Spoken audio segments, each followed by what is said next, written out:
So participants, thank you so much. We are really glad to welcome you to the fourth episode in this Discovery series.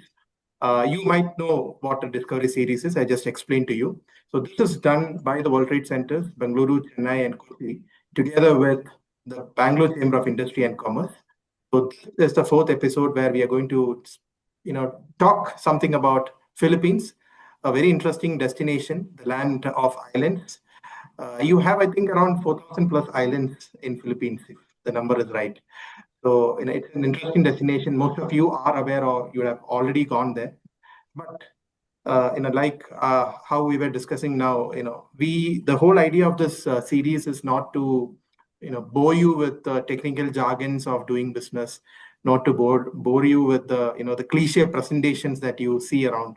But this is more of a casual conversation. It's like, in Kanvi's words, I should say it's a journey that we are all going to get along to explore the vibrant business landscape, the cultural richness of Philippines, the food habits, and the economic opportunities of Philippines.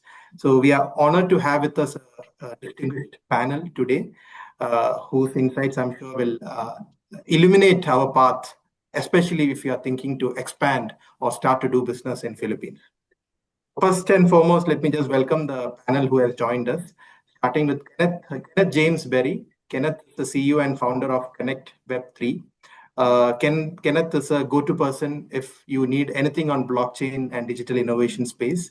He is shaping the future of tech and entrepreneurship in Southeast Asia. So Ken, it's a pleasure to have you in the panel. Thanks for joining.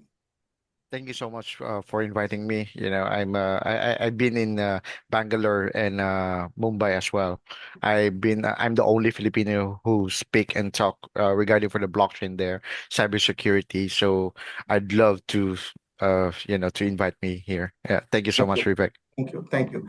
Next, we have Pamela Pascual. Pamela is the chairman and the CEO of World Trade Center Metro Manila, who's also partnering with us in the series, this episode. So Pamela is she's also there in the board of directors for the World Trade Centers Association, which is headquartered in New York. And Pam has been a very active member and an ardent supporter of international trade. I welcome Pam to this program along with her team from Metro Manila. Thank you, Vivek, and congratulations on this very successful Discovery series, this being the fourth already. So Vivek and I go back, working together as part of the network of the World Trade Centers Association. And I was last in Bengaluru that was last year, Vivek, right? No? So that was in 2024.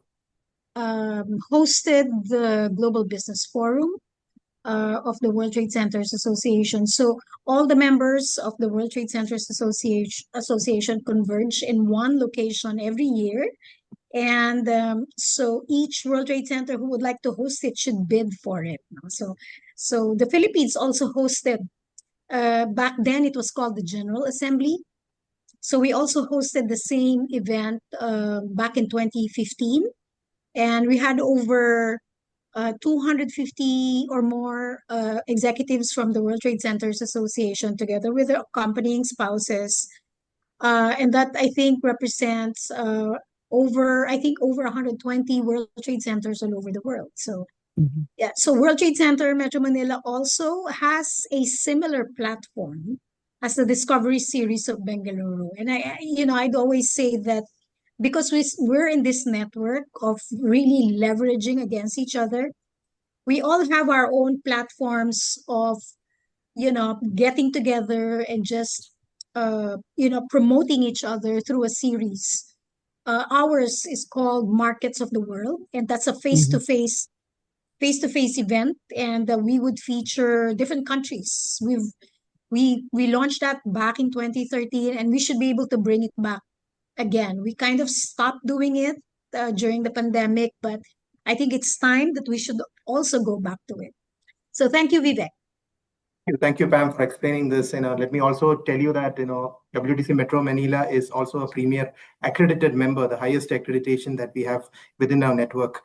And Pam's team has secured it, one of the first to be accredited in that category. So congrats to you, Pam, for that as well. Thank you, Vivek. And congratulations to you because I know you were also recognized as Premier Accredited, right? Thank you. Thank Yeah. you. Next, we have Hazel, you Transpanias. I'm not sure whether I have pronounced your name correctly. So I was trying to, Irish was in fact helping me with the pronunciation. So I hope I made it right. So Hazel she is the Assistant Division Chief at the Export Marketing Bureau, the Department of Trade and Industry, the official trade and industry body of the Manila government. I mean, the Philippines government. So she comes with expertise in trade policy and export development.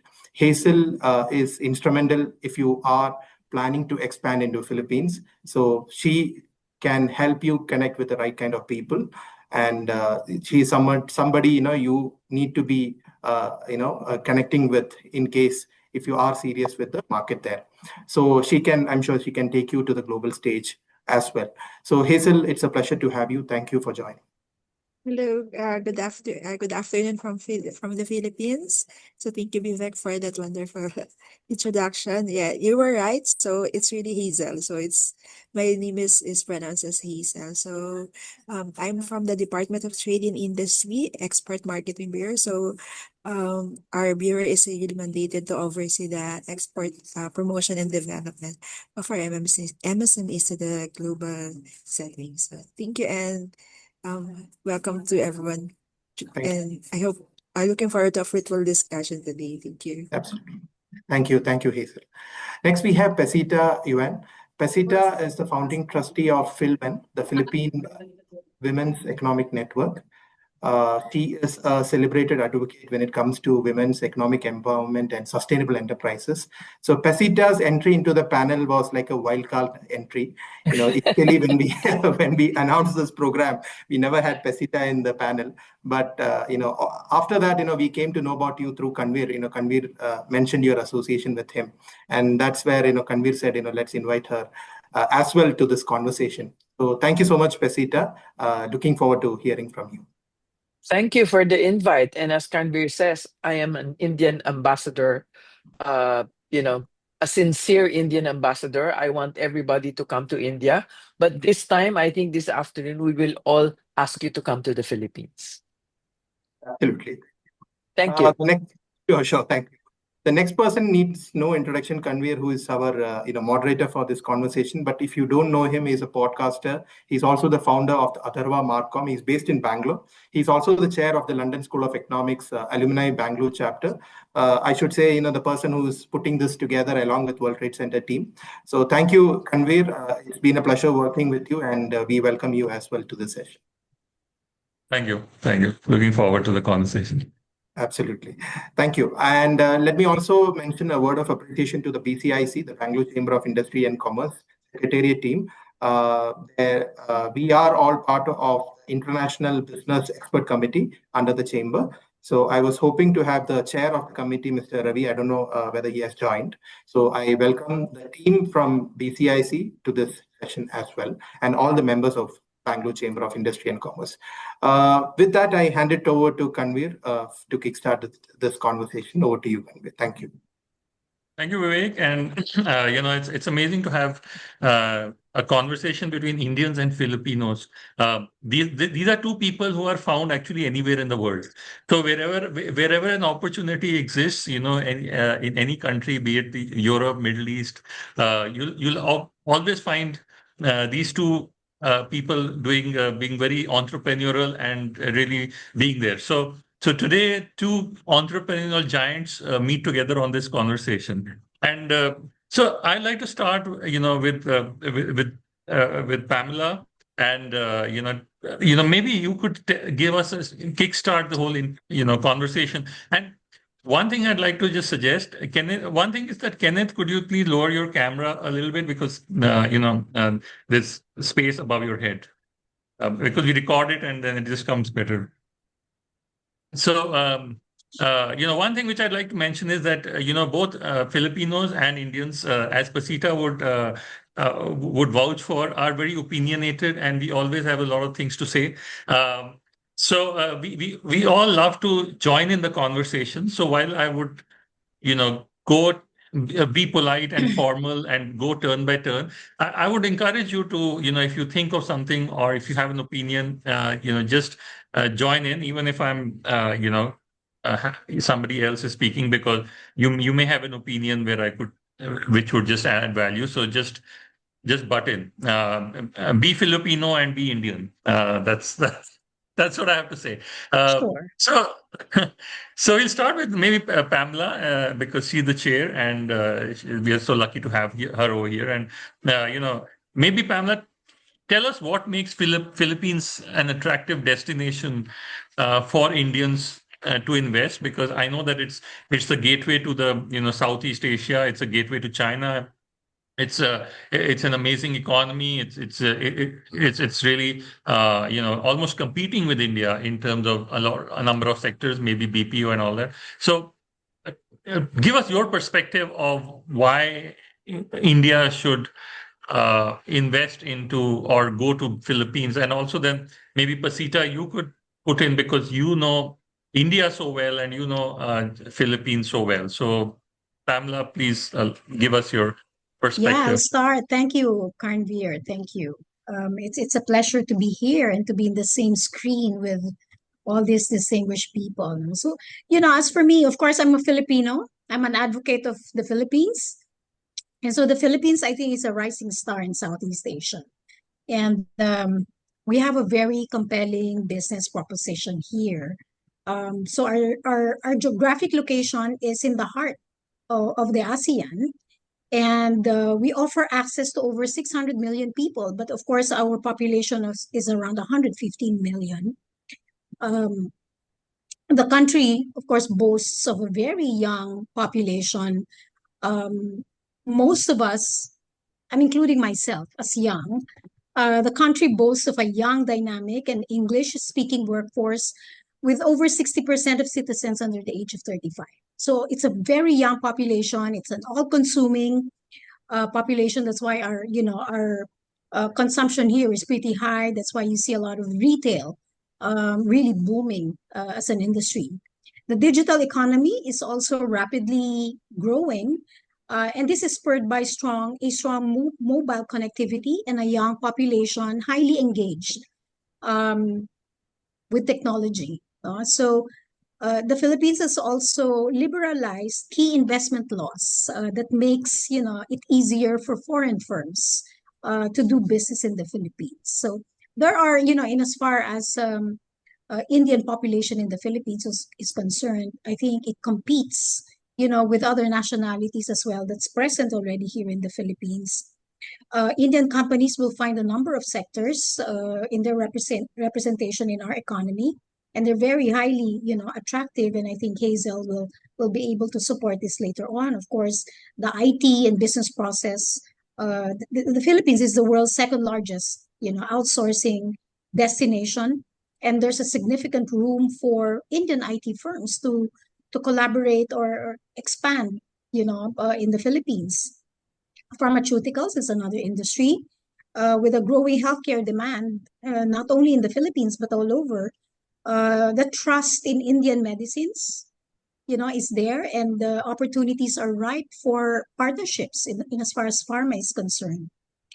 Infrastructure and engineering, the government's program called Build Better More. This is the present administration now. But even in the past, the government has always advocated infrastructure development.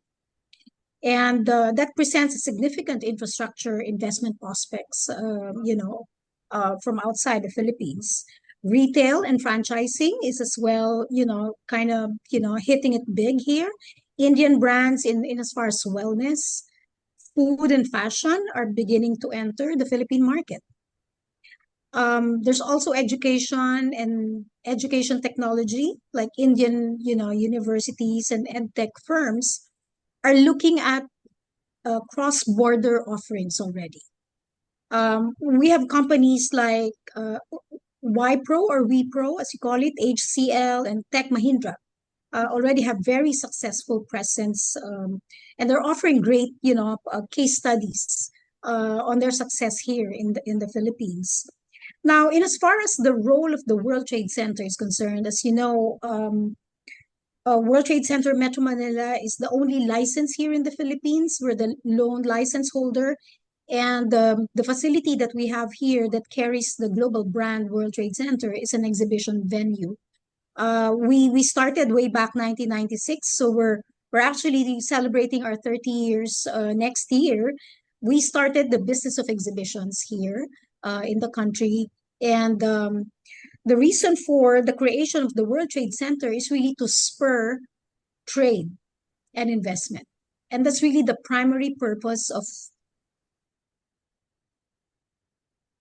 this facility, of the land that was intended for this development. No? So as you know, in exhibitions and expos, there's a lot of trade that happens, under one roof.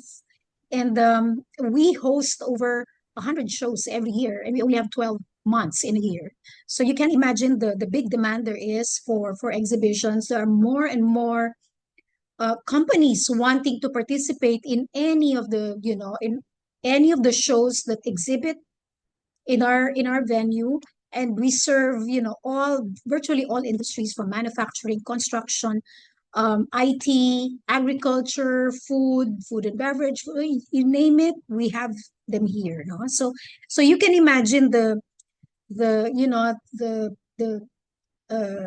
economy that spurs all of that. No? So job employment, the circular economy that is a product of all the transactions that are held, or are done inside our building.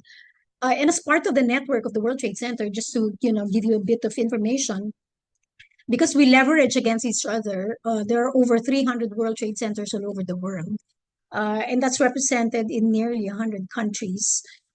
So what we do is we promote a lot of B2B matchmaking, similar to what we're doing today, is really to encourage the promotion of our respective markets, our respective countries, and the top industries that we represent in the global economy. No? And so we leverage against each other, and we do a lot of trade missions, both inbound and outbound. We do B2B, and it's not your, I would say, ordinary B2B, because there's a lot of vetting that transpires within the World Trade Center network. There's a due diligence that we conduct, no, even before we match two companies together. No? So I think that's a tremendous benefit that we offer to companies.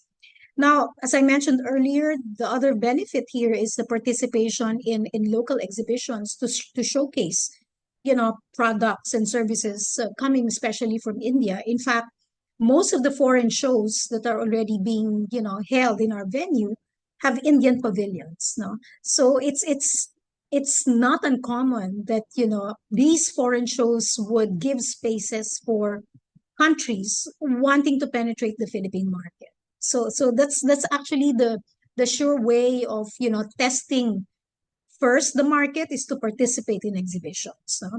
And of course, briefings like this and market intelligence efforts, we do that. No, and any company who would want to set up in the Philippines, we could also assist and connect them with government agencies, relevant government agencies, like maybe the PEZA, the Export Zone Authority, and as well as the Board of Investments, for in as far as incentives and guidelines, regulatory guidelines. So I'll stop there for now. I don't want to eat up on what Hazel will share with you today. Thank No, you. that's beautiful. But so now I'll come to Pasita. Pamela obviously has the perfect perspective of Philippines, and she will show all the best parts. But Pasita, you've been an entrepreneur, and you've really walked the ground of entrepreneurship in the Philippines. How is it like to do business in the Philippines? And what would an Indian entrepreneur landing in the Philippines, what should he be ready for, and what would he expect, and how is it like to get on the ground and actually work with the government? How is it like to get approvals and so on? What is the real on the ground situation how of starting a business? Okay. Well, for us Filipinos, uh, to start a business, I mean, with uh, due respect to the Department of Trade and Industry, they make it easy for us. Ayan, Hazel. I they make it easy for us in that an MSME is easy to register. You can get loans. Women can get a lot of access to finance, access to markets. But I'm looking at it from an Indian's perspective because I've been blessed with trips to India. And so, what can an Indian entrepreneur do here? Well, one, I think the easiest would be to form a joint venture with the Philippine company. That's always the easy way to do it. Because joint ventures, you will have the best of both worlds. You know, you have your risk is cut in half because you have a partner and you have somebody holding your hand. So it can either be joint ventures or it can be franchises. Okay, that's another thing. But as an Indian, what can you bring? What can the Philippines? I mean, India also has nice beaches, as we have beaches. We have 7,000 islands, as you are one big landmass. And you have all kinds of temperate weather, you have summer, you have all kinds of temperature, which the world also is experiencing now. But I think something that India has, you have a head start and a lot of advances in pharma. I think pharma is a big thing, but it's difficult to come here just by yourself. Okay. The reason why I say joint ventures is because aside from the Mumbai that you're saying, Karnveer, the Mumbai story, there are real fears. And I suppose it goes both ways. Like they say, oh, you have to be careful when you import from the Philippines because sometimes what they will ship you is not the actual sample. And it's the same all over the world. If you order from India, be careful, you might not get the same thing as what they showed you. I think it's like that. It's not exclusive to India and the Philippines. I think any anywhere or anyone we do business with, we have to have that sort of risk management. And the best risk management is do a joint venture. Then you're swimming together, you have your feet together, but you also work together. I think I've seen India's pharma industry impressive. Okay. And then your beauty and wellness industry. Fantastic. I believe it or not, I use Himalaya. Okay. So I look for Himalaya everywhere. I look for it in Southeast Asia because it's not here in the Philippines. I might find it online, but who knows where that comes from? So you've got great brands that are not present here, but are present in Singapore or Malaysia and Indonesia. And I have to go there or ask a friend to buy. So big opportunity for companies like that. Second is agriculture. We love regenerative agriculture, organic agriculture, and I think India is a big believer in organic agriculture. So I talk about health and wellness. I talk about agriculture, and in particular, coffee. Do you know that we have to import 70% of our coffee consumption? And we import it from Indonesia and Vietnam. And why not India? When India is ranked among the top 10 exporters of coffee in the world, it's something to do with tariff or the trade issue, which I hope our trade in ministry and your trade ministry can talk about. Because for ASEAN, we can import Vietnam and we can import Indonesia and Thailand coffee at zero tariff because of the free trade agreement. If we can do the same with India, then you can very well fill in. That's about 100,000 metric tons of coffee. Of course, you have to share it in Indonesia and Vietnam. But with the way coffee is now around the world, you need coffee from everywhere. If we can get coffee from Brazil and Colombia, why not India? It's much closer. So I'll stop there for now. And of course, Bollywood. We Filipinos are big on Netflix, are big on soap operas and even rom-coms or romantic comedies. And Bollywood definitely is in our living rooms without you knowing it. I'm sure we're one of the biggest subscribers of Netflix, as we are also the biggest market for Facebook, which brings me also to the possibility of doing joint ventures in e-commerce. So I'll stop there for now. That's brilliant, Pasita. And that dovetails me very well into a conversation with Kenneth, because Kenneth, you've done a lot of startups. You've been to India. What do you think? Where do you think there could be joint ventures or contributions for Indian IT in Philippines? Yeah. I've been in Web2 space for 8 years, and I've been, building this from the scratch. In fact, I'm just a data entry encoder until I become a businessman and a CEO entrepreneur. So I've been going around the world, like one fourth in the world already, and representing Philippines, most especially talking about the Web3, AI, blockchain tech, cryptocurrency, and those kind of stuff. I've been also helping the CIDG and PNP when it comes in cybercrime here in Davao City. And of course, when you talk about Davao City, we have a huge community and association here, like Indians, because most of the Indians are going here in Davao, if I'm not mistaken, and then they doing an educational purposes when it comes in doctors, doctors, nurses, they're going here because I believe it's more expensive in Indians compared here in the Philippines. So yeah, when it comes in IT firm, of course, as per Madame Pamela, so she's correct. When it comes in tradition versus innovation, Philippines is one of the innovating country as of the moment, and we believe most of our clients in India, we are collaboration when it comes in social media marketing, the customer services, the customer support, or the moderators. So that's how we collab with our Indian clients. We also do an educational tech here.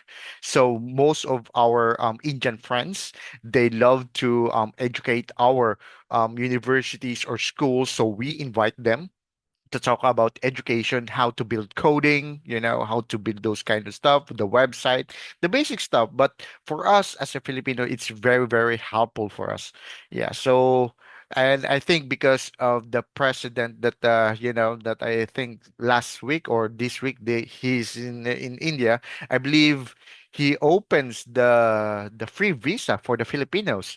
And it's vice versa as well, which is a good collaborations and relationship between both nations.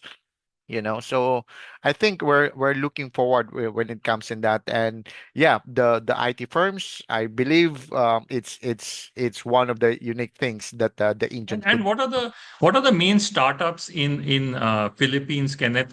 Which are the ones which have really made a lot of noise, or which are really booming, or Mhm. some unique ideas? What's the startup scene in Philippines? Perfect. I we do the incubators and accelerators. Most of the universities, they have their own startups when it comes in applications. They want to like how to put an AI when it comes in like the grab food, right? So that's how the universities pitching us. So when these universities pitching us, and there is also like the unmanned boats, the unmanned vehicles. They are the one who created that. But mostly our taste is mostly on the applications. So if these applications are backed with the AI, how we can fix it, so that's mostly the universities talk about us. So I think the in demand of the application right now, because we are all in the digital space. So I believe, yeah, so they are, yeah, when it comes in Which back are in the the AI. main homegrown Filipino IT companies or startups which are really becoming news these days? Mostly there is a layer on it. Yeah, the layer on it. Okay. When it comes in layer, of course, they will comes with the university first, then thesis. So that will be fall under either in the big cities like Davao City, Cebu, and once it's finalized, and if you want a big or higher investors, then those universities or those investors or CEOs will go to Manila because Manila is the business center of the Philippines, the capital. So most of the applications or the apps they bring in Manila and then they pitch so that they can get a good raise of funds and help in their business. Okay. So Hazel, coming to you, you handled a lot of international trade. You've probably dealt with Indians. What are the typical questions that Indians have asked you, and what are your responses to them? What has your experience been, and how can India better integrate or do trade with Philippines?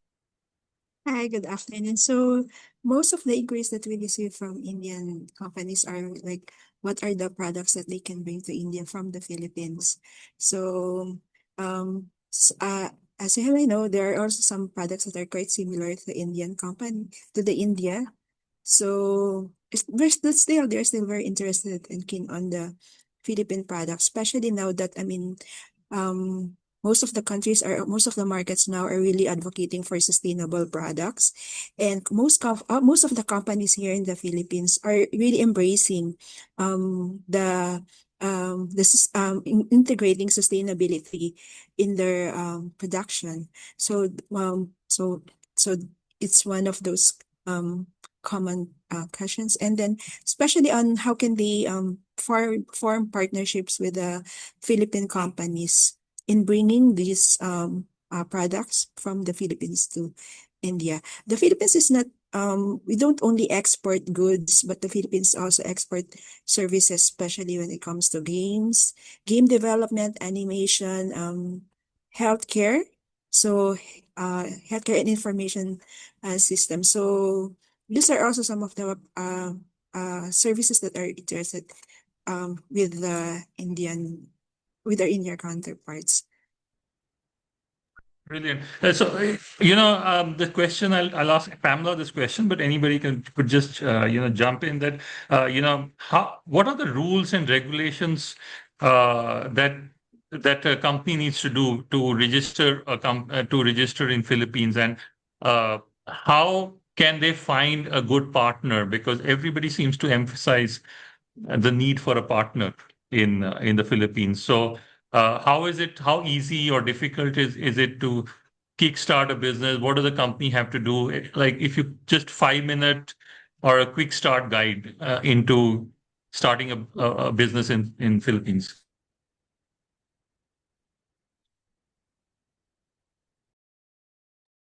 I support what Pasita mentioned earlier about, finding the right partner, using a JV approach, no? But finding the right partner is not easy, especially if you're doing it on your own. And that's really the advantage and the beauty of taking advantage of services that are available in order to guide any local company wanting to penetrate the Philippines as a market. No?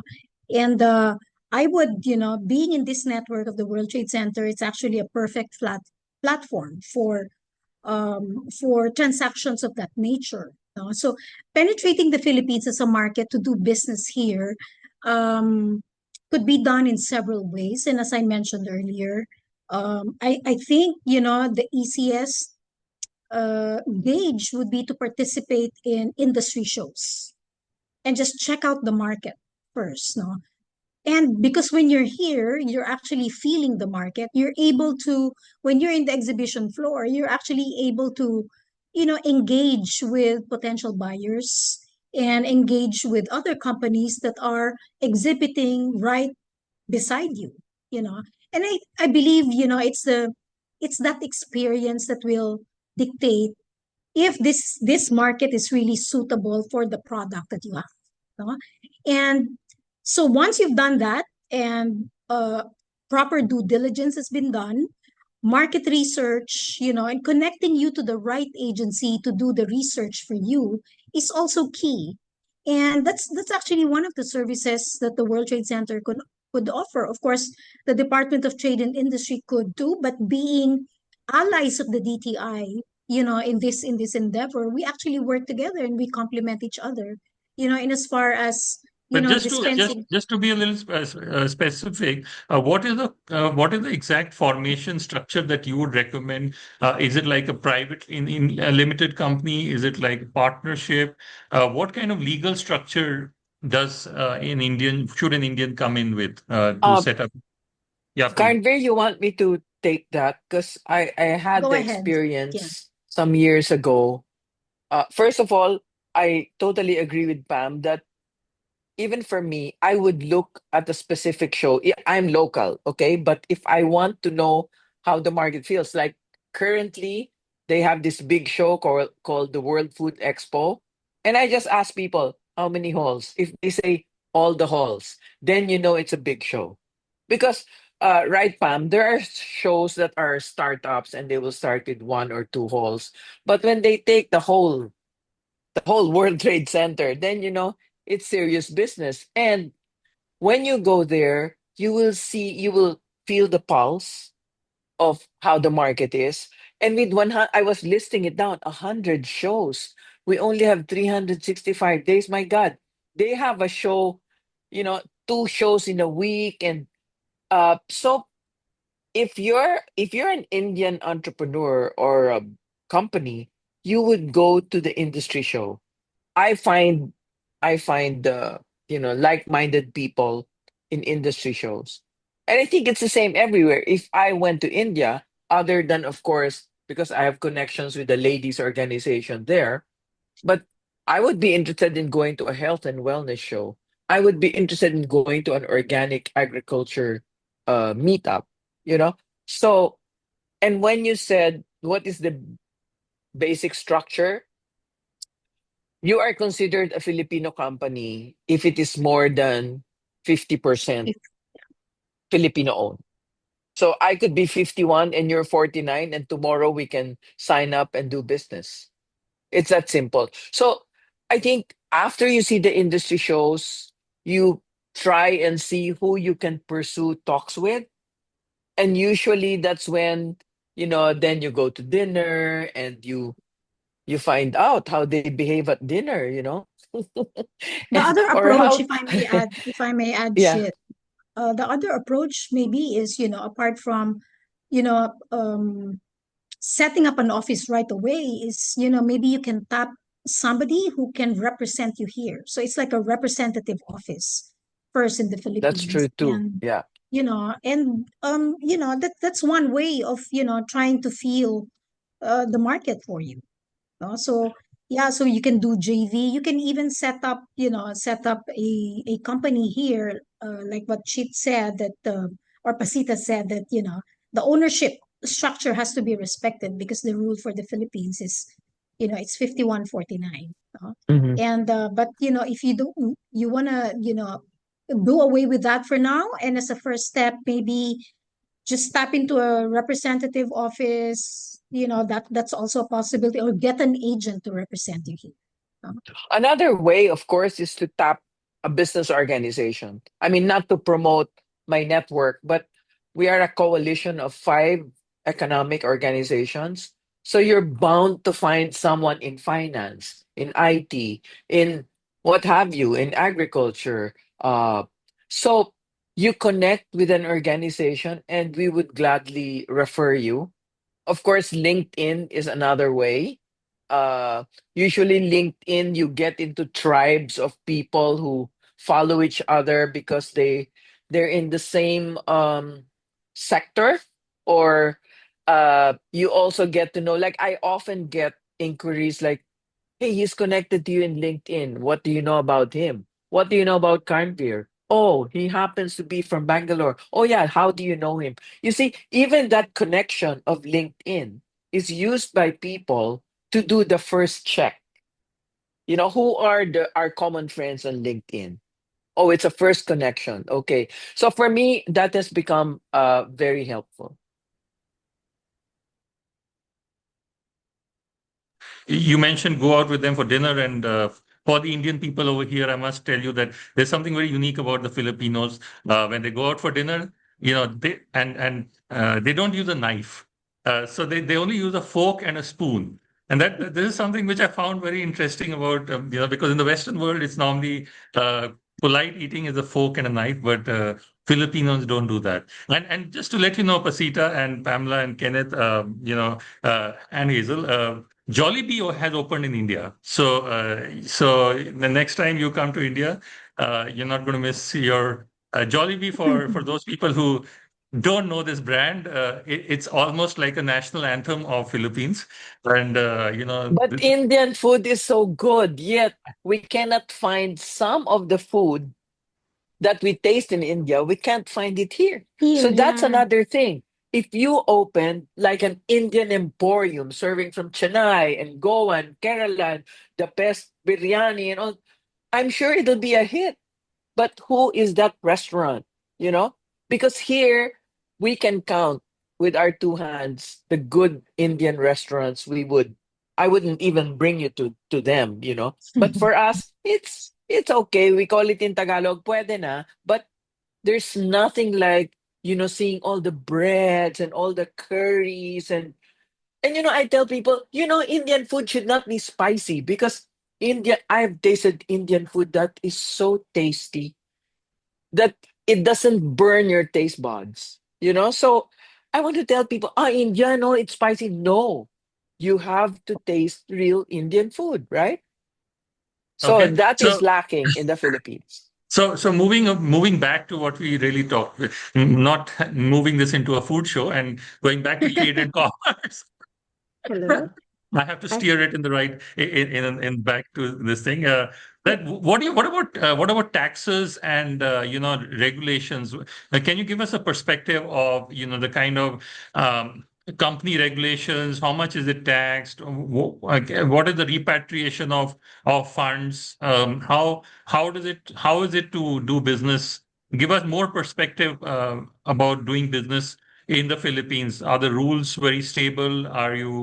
Or do they change? Is there a lot of interaction with the authorities, or is it a very anonymous kind of thing? Give us maybe Pasita or Pamela Maybe could Hazel Pasita. has the answer for it. She has the facts for it.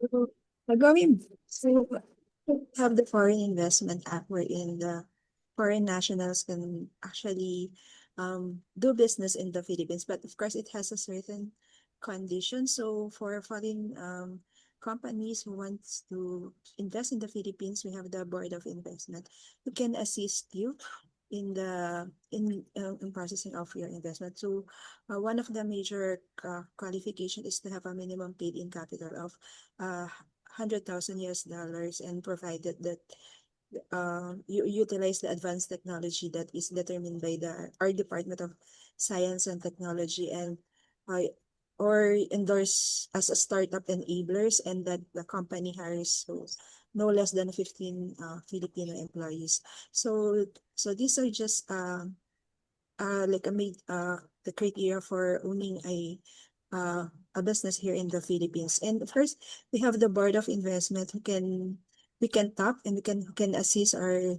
uh, Indian nationals who would want to partner and work own an MSME here in the Philippines. And also we also promote investment in manufacturing. So there's also the Board of Investment, and also we have also the eco zones where companies and foreign nationals can invest and do business. We have if anyone who's interested can refer them to the proper office like the VOI and also the PESA. Okay, that's great. And, I'm already getting a lot of questions. For instance, there's a question from one Mr. Sudhir Jain, who says that he owns a pharmaceutical company and he's actively in the skincare segment. And they are now planning to open a retail outlet in Philippines. And they're looking to connect with a reliable importer who could potentially partner with us and partner with them as a master franchisee. So, uh, Mr. Jain, I would encourage you to connect with Pamela or Pasita or Hazel. And I think they would have the right answers. But I think you're visiting some of the exhibitions would be one of the one of the ways in which it would really be beneficial. One question I would further like to push the panel is to know about MSMEs. There are a lot of MSMEs, micro, small, and medium enterprises in India. And are there any special, um, uh, considerations for MSMEs in the Philippines? Is it kind of encouragement? Are there any funds? Are there any proactive policies for MSMEs?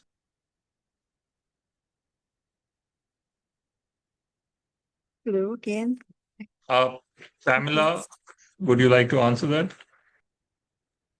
I think they I think still Hazel was Hazel, yeah. awesome. Hi.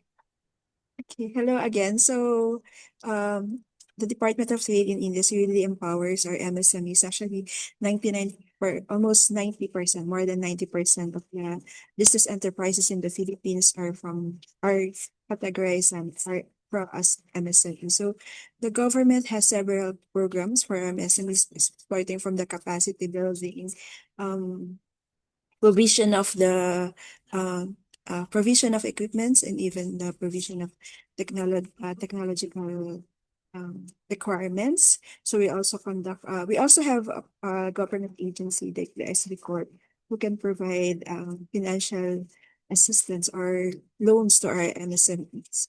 And we also conduct regular capacity building with our MSMEs. We support women MSMEs. We support also our MSMEs from the indigenous group.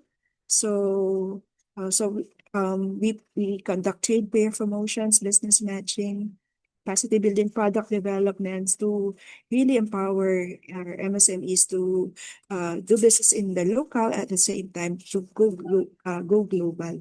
So we really intend to expand there and help them enter the international market.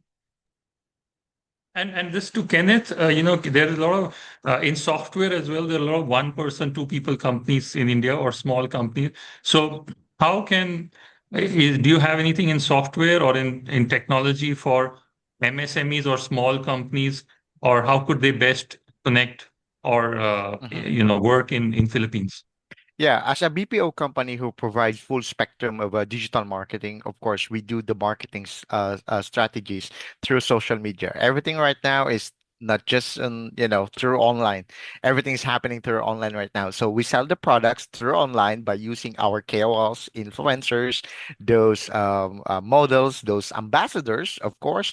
So we are the one who help them to connect. That's why our company is Connect Web3, So we're connecting them worldwide.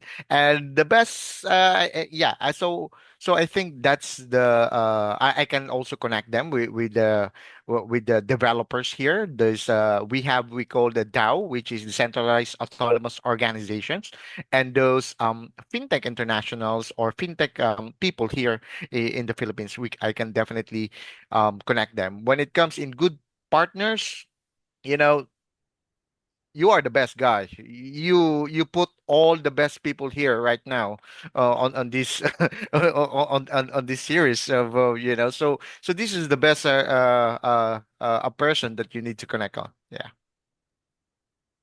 A little bit of our conversation always moves towards the lifestyle, because when we're talking about it's not just policies, but it is also, living over there. So give us a perspective, Pasita, maybe you could give us a perspective about, how do you find accommodation for an Indian who's landing in say Manila?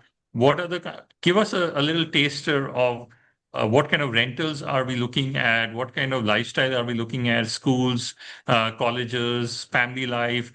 Is it Yeah. safe? What are the entertainment generally? How would the life Okay. be for an Indian You in? know, if you and Rati were to move to Manila, okay, we have, as far as schools are concerned, we have International School of Manila, we have the British School, we have Beacon, Everest. We have a lot of top international caliber schools where the graduates from these schools go and study in the UK, US, Australia after.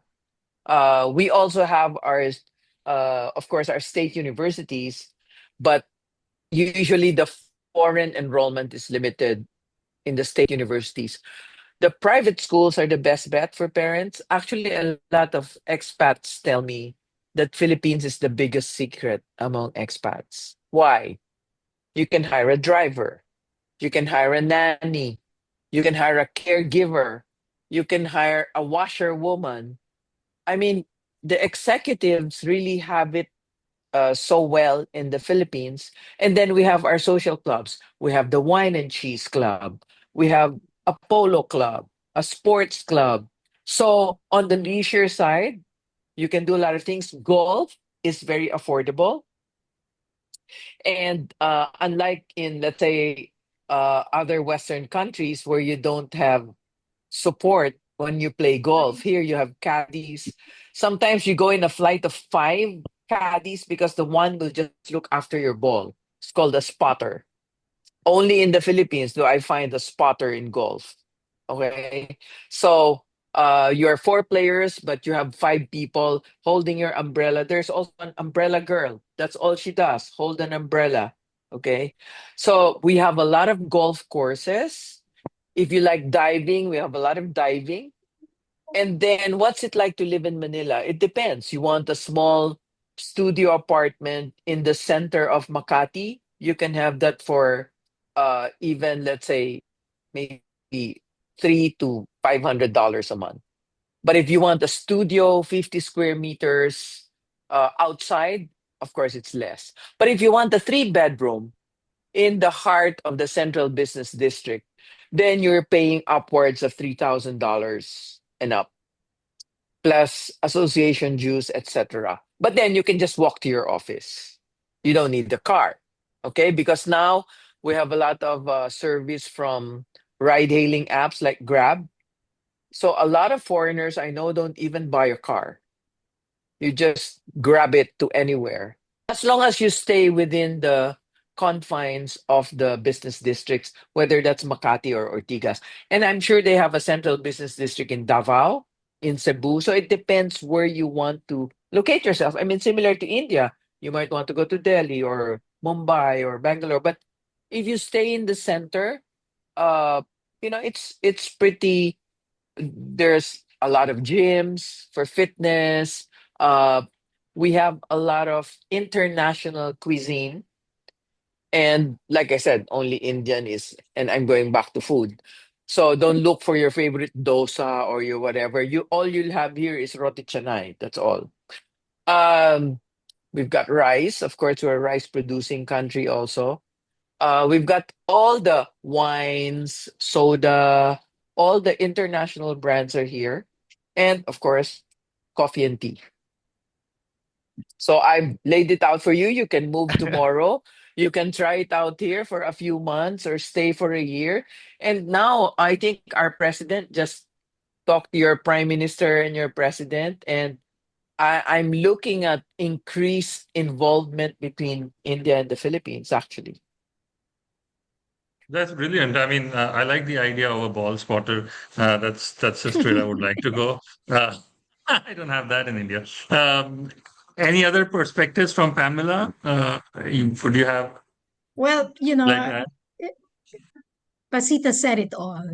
Filipinos are really very spoiled in the sense that, all types of service that we would ever need to sustain our day to day is available in the Philippines. And this is the reason why expats do really enjoy their stay here in the Philippines, and everything is here. All the brands, global brands are here. So there's really no reason for us to travel anymore to, to other countries and, spend our dollars, in other countries because they're all here. So yeah, and plus the fact that of course the Filipinos are very hospitable. Everyone speaks and understands English. So it's very easy to get around, go around, and just you can even get lost. You can choose to get lost and just you will find your way anywhere here. No? And yeah, I'd also like to talk about food because the best culinary is actually available here in the Philippines. We have world acclaimed chefs, Filipino chefs, here in the Philippines, and they compete abroad as well. And yeah, so whatever you do in other countries, you can, do in the Philippines as well. And I would say even much better because the service industry here is spectacular. Awesome. So I'm getting some specific questions about, for instance, Kirtana Sanjay says, I'm an exporter of organic products and herbal products, rice, coffee, spices, and many more. I would like to start business with Philippines. And we also ran a questionnaire before the panel, and we had very specific questions about textiles, engineering services, exports, soft toys. I don't know why soft toys was of such interest. Both import and export, and also GCC centers, global capacity centers, capability centers. So these probably individually would be out of the, I mean, we won't be able to answer them, but for the people listening, you could get in touch with any of the panelists, I'm sure, Hazel, Pamela, or Pasita, or Vivek would have their, contacts, and they would be available, and they could potentially definitely answer your question. One question which is coming repeatedly, especially from people, is on tax. So if you could focus a little bit more, what are the tax on products and services in the Philippines, and if you could a little bit give us a little bit more perspective on tax and the taxation regime in Philippines. I think corporate income tax is still in the area of 30 to 35%, but we have a lot of tax reforms already. But corporate income tax is so. Uh, Single income or sole corporation, single person, the same. And then we have VAT, which is 12%. Uh, Now it's only in the last maybe 10 to 15 years that people got used to VAT. So sometimes they just put VAT inclusive, and some will still add it on, tack it on to anything. Our tax department is now very active that they tax everything. If you're going to pay someone, for you to declare it an expense, you have to withhold tax. Yeah. So pretty much it's all automated now that it's you have to comply. You have to comply with all the taxes due from businesses. So there are quarterly taxes. And I must say we've done a pretty good job on making it online. So now you pay contributions online. Uh, You file it you pay online, right? Yeah, you file it online, even the taxes. Now, Yeah. even registrations, getting your certificates from government offices. I think the president has managed to launch the DICT. We have a department of ICT, and Kenneth can correct me if I'm wrong, but from last I heard, the secretary is improving our app called the eGov. Correct. eGov will get you the your travel document. Correct. eGov, if you want to get a copy of your birth certificate, if you want a copy of whatever that the government keeps for you, or your national National ID. national ID, Correct. then there's an app now. And I think because we have a younger population, even the older ones are forced to go digital. So we have a lot, especially during the pandemic, e-commerce is very active. A lot of people closed storefronts but have moved to e-commerce. So you will see them on our two biggest players are Lazada and Shopee. So if you want to see what's available in the Philippines, you go to Lazada and Shopee. Like if you want to know China, you go to Alibaba, right? For us, Lazada and Shopee are the two main e-commerce sites. Now, Kanveer, if those questions earlier mentioned about how we can assist them, I would love to receive their email and to get more information about, specific services that they actually need so we can customize, we'd like to have a chat with them. So I'll put my email in the chat box. So would you just kindly send me an email? Yeah, please, you may put it in the chat box, and I think Vivek is the go-to person for any kind of query because he has all the contacts. Maybe let me also add, for the interest of all those who joined, we worldwide, the World Trade Centers have an arrangement called the reciprocity desk. So, like Pamela is already connected. So, if you are interested in any destinations worldwide and there is a World Trade Center, you can reach out to Bangalore World Trade Centers, and we will channelize it through the reciprocity. But since you already know Pamela by now, I would request you to please write it directly to her, and she would be in a position to help you with your requirement. And if there is anything that you feel WTC Bangalore or any of our World Trade Centers from India can help, you can reach out to us. But I would request all the panelists, all of you, most of you are very active in LinkedIn. Again, posting a lot of stuff, interesting one, informative ones on LinkedIn. The same happens with Pam as well.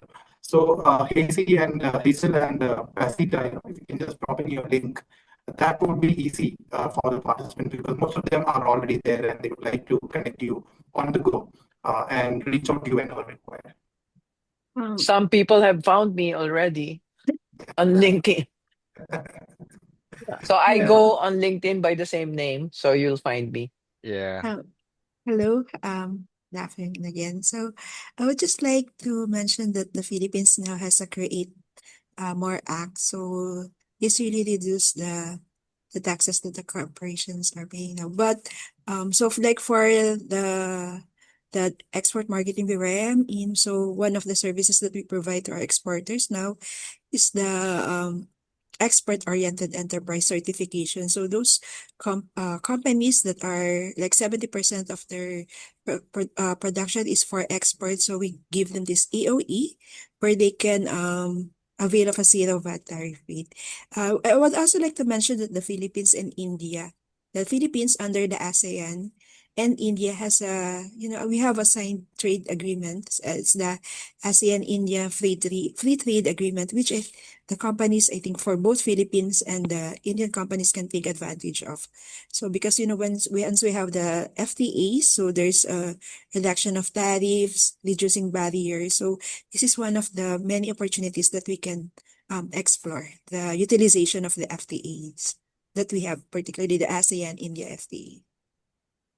Perfect. I And will also I will also write my contact details in the chat box. I know there's someone who's asking for my contact details, so we'll just write it also in the chat box. yeah, perfect. And since there are a lot of questions obviously coming in, and we, because of a time constraint, we can't go into all of them. There are questions about real estate. There are questions about water. But I'd encourage all the participants to connect with any of the panelists or Vivek George, who is WTC, and he's the boss of it all, and he knows not only about Philippines but he knows about the whole world. So you have that access as well. I hope this. With that, I'd like to wrap up on time this conversation and not go to Indian Standard Time, which probably Pasita is